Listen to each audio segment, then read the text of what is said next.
আমার আজকের রেসিপি নিরামিষ ডিম কারি বা ভেজ এগ কারি। নমস্কার সকলকে, আমি কুমকুম। আমার চ্যানেল এসেন্সে আপনাদের সকলকে স্বাগত জানাই। নিরামিষ দিনে এইরকম একটা রেসিপি হলে কিন্তু ভাত, রুটি, পরোটা সবের সাথে দুর্দান্ত লাগে। তো চলুন রেসিপিটা স্টার্ট করা যাক। প্রথমে 1 কেজি দুধের ছানা আমি আগে থেকেই বানিয়ে রেখেছি। এবার এই ছানাটাকে নিয়ে খুব ভালো করে হাতের সাহায্যে স্ম্যাশ করে নিয়ে এর মধ্যে অ্যাড করে দিলাম 1/2 চামচ মতো লবণ, 1 চামচ বেসন, 1 চামচ কর্নফ্লাওয়ার এবং 1 চামচ ময়দা। এবার এটাকে খুব ভালো করে আমি হাতের সাহায্যে সব কিছু মিশিয়ে নিচ্ছি। এবার ছানার মণ্ডটাকে খুব মোলায়েম করে মেখে নিলাম। এবার এর থেকে কিছুটা অংশ আলাদা করে সরিয়ে রাখলাম এবং এর মধ্যে মেশালাম সামান্য পরিমাণে হলুদ। আর এই হলুদ মেশানোর কারণ হলো এই হলুদ রঙটা দিয়ে আমি কুসুমটা রেডি করব। এবার ওই অংশটা থেকে আমি ছোট ছোট বলের আকারে গোল করে হাতে শেপ দিয়ে নিলাম এবং এই একইভাবে হলুদ অংশটা থেকে আমার মোট 6টা বল রেডি হয়ে গেল, অর্থাৎ আমার কুসুমটা কিন্তু রেডি হয়ে গেল।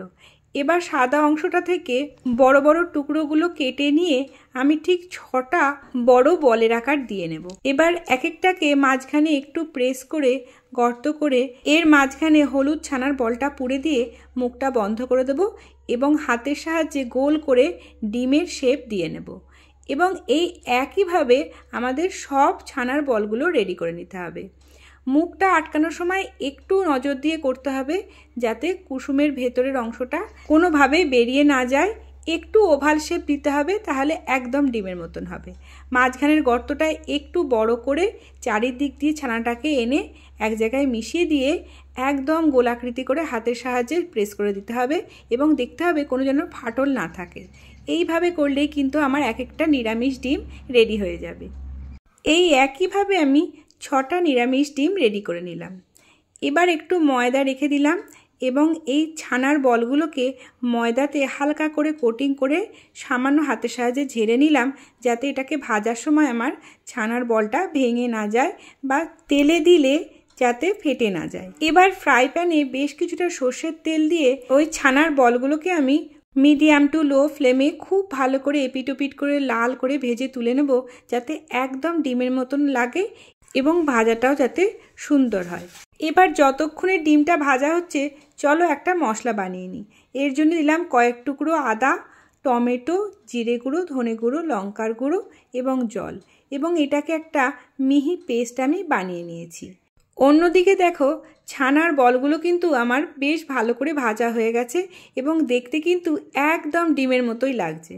এবার আমি সব ছানার বলগুলোকে তুলে নিয়ে আরও কিছুটা সর্ষের তেল অ্যাড করে দিলাম এবং ফোড়ন দিলাম শুকনো লঙ্কা এবং জিরে।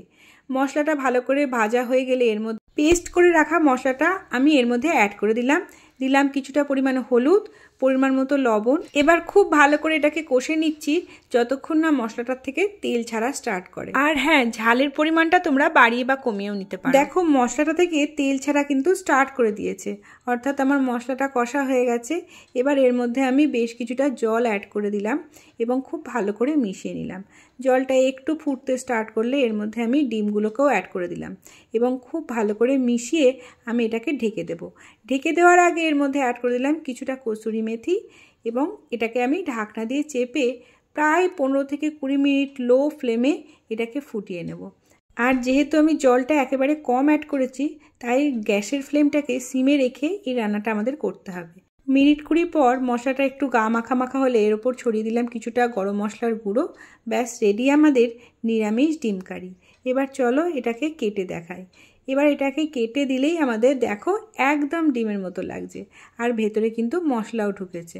এবার প্লেটিং করার সময় প্লেটে আগে গ্রেভিটা রেখে এবং প্রতিটা ডিমকে কেটে কুসুমের দিকটাকে ওপরের দিকে রেখে এটাকে আমি সার্ভ করে নিচ্ছি। দেখো দেখতে কিন্তু দুর্দান্ত হয়েছে আর খেতেও কিন্তু দারুণ হয়েছিল।